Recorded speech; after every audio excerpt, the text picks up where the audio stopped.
అందరికీ welcome back to our channel. నేను మీ కృష్ణాని. ఇవాల్టి మన వీడియో చాలా పాతకాలపు పద్ధతిలో రాగి సంగటి, నలుపుడు కారము, ఎండు చేపల ఫ్రై అండి. మీరు ఇది ఒక్కసారి టేస్ట్ చేశారు అంటే మళ్ళా ఇది చేసుకుని తిని తీరతారు. అంతే, వారానికి ఒక్కసారైనా ఇలా చేసుకుని తినాలి అనిపిస్తుంది. అంత మంచి రెసిపీ. అయితే ఇది కొంచెం లాంగ్ ప్రాసెస్ రాగి ముద్ద చేసుకోవటం కాబట్టి కుక్కర్లో పర్ఫెక్ట్గా సింపుల్ వేలో రాగి ముద్ద ఎలా ప్రిపేర్ చేసుకోవాలో ఇవాళ నేను చూపిస్తాను. అలాగే నలుపుడు కారం కూడా. ఇక వీడియోలోకి వచ్చేద్దాం. ముందుగా నేను ఒక గ్లాసు రేషన్ బియ్యం తీసుకుని బాగా కడిగి ఒక గ్లాసుకి 3 గ్లాసులు వాటర్ వేసి కుక్కర్లో 3 విజిల్స్ రానిద్దాము. హై ఫ్లేమ్లోనే 3 విజిల్స్ రానిచ్చేద్దాము. ఆ తర్వాత రాగి ముద్దకి రాగి పిండి కావాలి కదా, దానికోసమని రాగులు తీసుకుని చక్కగా కడిగి బాగు చేసి పెట్టుకున్న రాగుల్ని మిక్సీకి మెత్తగా పట్టుకునేసేయండి. అప్పటికప్పుడు చేసుకునే రాగి పిండితో రాగి ముద్ద చాలా రుచిగా మధురంగా ఉంటుంది. అంత కమ్మటి వాసన కూడా వస్తుందన్నమాట. అది గుర్తుపెట్టుకోండి. మోస్ట్లీ ఫ్రెష్ రాగి పిండి తీసుకోవడానికి ట్రై చేయండి. లేని వాళ్ళు ఇంకా మనకి తప్పదనమాట. అయితే ఒక గ్లాసు బియ్యానికి 1 గ్లాసు రాగి పిండి తీసుకోండి. ఆ 1 గ్లాసు రాగి పిండికి 1 గ్లాసు వాటర్ అనమాట. గుర్తుపెట్టుకోండి. 1 గ్లాసు బియ్యానికి మనము 1 గ్లాసు రాగి పిండి తీసుకుంటున్నాము. ఆ రాగి పిండి తరిగి పెట్టుకోవడానికి కూడా అదే గ్లాస్తో 1 గ్లాసు వాటర్ని కొద్దిగా పోసుకుంటూ ఉండలెక్కడా లేకుండా చక్కగా కలుపుకొనేసేసేయండి. ఓకేనా? అలా కలుపుకున్నాము అంటే రాగి ముద్ద మంచి వాసన వస్తుంది, చాలా టేస్టీగా ఉంటుందన్నమాట. కాబట్టి ఇలా కలిపి పక్కన పెట్టుకునేయాలి. ముందుగా మనం బియ్యం కూడా కుక్కర్లో పెట్టుకున్నాం కదా, 1కి 3 గ్లాసులు. ఈ కొలతలతో వేశారు అంటే రాగి ముద్ద గట్టిగాను ఉండదు, లూజ్గాను ఉండదు. పర్ఫెక్ట్ కన్సిస్టెన్సీలో చాలా కమ్మటి రాగి సంగటి రెడీ అయిపోతుంది అనమాట. ఓకేనా? ఇంకా అలా తడిపి పెట్టుకున్న రాగి పిండిని పక్కన పెట్టేసేద్దాము. ఈలోపు ఎండు చేప ముక్కలు తీసుకున్నాము. తలకాయి, తోకలు అన్నీ కట్ చేసేసుకుని పక్కన పెట్టుకున్న ఈ ఎండు చేపల్లోకి గోరువెచ్చని నీళ్లు పోసి 10 నిమిషాలు నానబెట్టండి. ఇలా నానబెట్టాము అంటే వాసన కానీ, నీచు వాసన కానీ, లేకపోతే ఏమైనా డస్ట్ కానీ, ఆ సాల్ట్ ఎక్స్ట్రా సాల్ట్ కానీ ఏమీ లేకుండా తెల్లగా నిగనిగలాడుతూ వస్తాయన్నమాట. కాబట్టి ఒక 10 నిమిషాలు ఎండు చేపల్ని నానబెట్టి పక్కన పెట్టేసేయండి. ఈలోపు నలుపుడు కారానికి ఒక ప్యాన్ తీసుకొని ఆ ప్యాన్లో 1 స్పూన్ ఆయిల్ వేసేసి ఒక 10-15 మనకి ఎంత కావాలో అంత ఎండుమిరపకాయలు వేసుకునేసేయండి. అందులోకి 1/2 స్పూన్ ధనియాలు, 1/2 స్పూన్ జీలకర్ర వేసి మీడియం ఫ్లేమ్లో పెట్టుకుని కమ్మటి వాసన వచ్చేలాగా వేయించేసేసేయండి. ఇది బాగా వేగాలి, దగ్గరుండి వేయించుకోండి.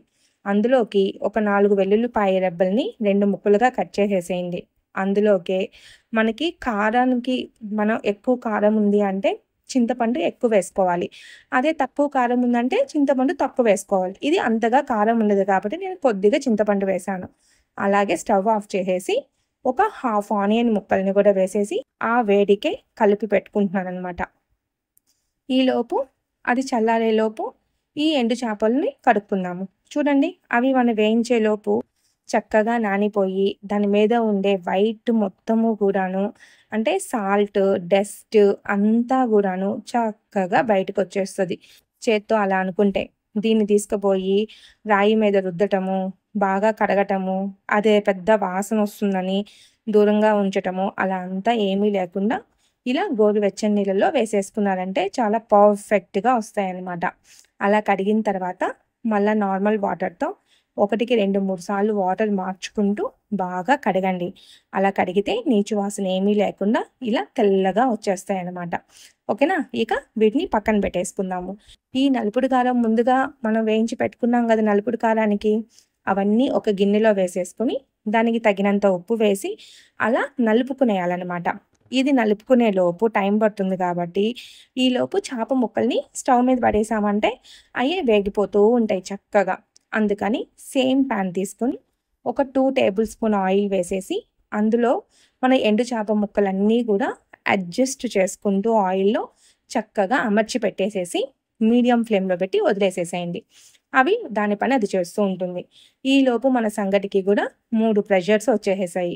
ఇక వచ్చిన తర్వాత ఈ అన్నంలోకి ఒక స్పూన్ కల్లుప్పు వేసేసి, ఆ తర్వాత ముందుగా మనం కలిపి పెట్టుకున్నాం గదా రాగి పిండిని, దీన్ని ఒక్కసారి మళ్ళా అలా కలిపి దాన్ని మొత్తాన్ని అందులో వేసేసేయండి. అందులో వేసి ఆ వేడి మీదే బాగా కలపండి. బాగా కలపాలి. ఎంత బాగా అంటే అన్నము, రాగి పిండి మొత్తము కలిసిపోవాలనమాట. ఇదిగోండి నేను చూపించినట్టుగా ఈ విధంగా కలపండి. ఈ విధంగా కలిపేసేసిన తర్వాత వెంబటే పెట్టుకొని తినేయకూడదనమాట. దీన్ని ఇలా కలిపిన తర్వాత పక్కన చన్నీళ్ళు పెట్టుకొని చక్కగా గెంటెకుండేదంతా తీసేసి అదిం పెట్టేసి సంగటి మొత్తాన్ని అలా అదిం పెట్టేసి దీనిపైన మూత పెట్టి ఒక 2 నిమిషాలు 2-5 నిమిషాల వరకు స్టవ్ మీద సిమ్మర్లో పెట్టేసేయండి. ఇక మనకి వాసన గీసన లేకుండా కమ్మగా ఉంటుందన్నమాట. ఓకేనా? అది అయ్యే లోపల ఇక్కడ ఎండు చేప ముక్కల్ని ఇంకొకసారి రివర్స్లో తిప్పుకునేద్దాము. మనము ఒకదాని తర్వాత ఇలా టైంని ఆర్గనైజ్ చేసుకుంటూ ఇలా చేసుకున్నామంటే షార్ట్ కట్లో మొత్తం అయిపోతాయి అన్నమాట.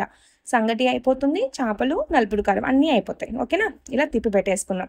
ఈ లోపు అది వేగే లోపల ఈ నలుపుడు కారానికి ఈ ఎండుమిరపకాయలన్నీ చక్కగా నలుపుకునేద్దాము. బాగా గుజ్జు వచ్చేలాగా నలపాలి. అందుకని ఫస్ట్ బాగా ఈ విధంగా పొడి పొడిగా నలుపుకున్న తర్వాత నీళ్లు వేసుకుంటూ కొద్ది కొద్దిగా బాగా నలపండి. ఎంత బాగా నలిపితే అంత థిక్‌గా వస్తుందనమాట. దీనిలోకి సాల్ట్ సరిపోకపోతే మీకు టేస్ట్‌కి తగినంత సాల్ట్ వేసేసుకోండి. ఇన్ కేసు మీకు దీంట్లో చింతపండు కూడా తక్కువగానో లేక ఎక్కువగానో ఉంది అంటే కొంచెం చింతపండు నానబెట్టి కూడా వేసుకోండి. నేను చూపించిన వాటికైతే ఇది కరెక్ట్‌గా సరిపోయిందనమాట. ఓకేనా? ఇలా నలుపుడు కారం రెడీ అయిపోయిందనమాట. ఇక ఇదిగోండి ఆనియన్స్ సరిపోకపోతే ఇంకొంచెం వేసుకొనేసేయండి. ఈ కన్సిస్టెన్సీలో వేసుకుంటే అద్దిరిపోతుందనమాట. ఇక ఎండు చేపలు చూసేస్తే చేపలు కూడా తగ్గినాయి ప్యాన్‌లో. ఎందుకంటే ఇంత మంచి వాసనొస్తూ గుమగుమలాడిపోతూ ఉంటే ఇంట్లో వాళ్ళు గమ్మునే ఉంటారా? ఈలోపు 1, 2, 3 ముక్కలు తీసుకొని వెళ్ళిపోయి తింటూ ఉన్నారనమాట. అయితే దీంట్లో మనం ఏమీ వేయలేదు. సో, దీంట్లో కారప్పొడి కొంచెం వేసేసాము అంటే మంచిగా మనకి సాల్ట్, కారంతో బావుంటుందనమాట. అయితే కారం వేసినెంబటే స్టవ్ ఆఫ్ చేసేసేయాలి. చేయకపోతే కారం అంతా నల్లగా మాడిపోయిందంటే తినటానికి అంతగా బాగోదు. చేదొచ్చేస్తుంది. అది గుర్తుపెట్టుకునేసేయండి. ఇక ఎండు చేప ముక్కలు రెడీ అయిపోయినాయి.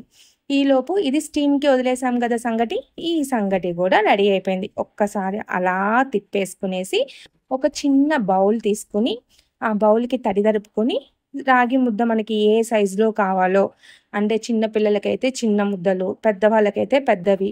మనకి ఏ సైజు ముద్దలు కావాలో ఆ సైజుకి ముద్దకు సంబంధించినంతగా వేసుకునేసేయండి దాంట్లోకి.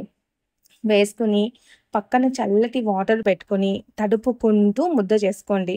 మనం ముద్దలు చేయటంలో అంత ఎక్స్‌పర్ట్ కాదు కాబట్టి కొంచెం ఊదుకుంటూ అలా చేసేసేయండి. ఇదిగోండి. ఇలా వచ్చిన తర్వాత దాన్ని అడ్జస్ట్ చేసేసుకునేసేయండి. ఇలాంటి రాగి ముద్దలోకి ఇప్పుడు వేడి వేడిగా అలా నెయ్యి తగిలించేసేసి 1కి 2, 3 స్పూన్లు వేసుకోండి. చాలా బావుంటుంది. అలా 2 స్పూన్లు నెయ్యి వేసేసుకొని అందులో నలుపుడు కారం వేసేసుకుంటుంటే అబ్బబ్బబ్బబ్బబ్బా! నోరు ఊరిపోతుందనుకోండి.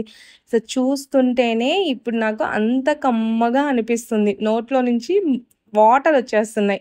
అంత బావుంటుందనమాట.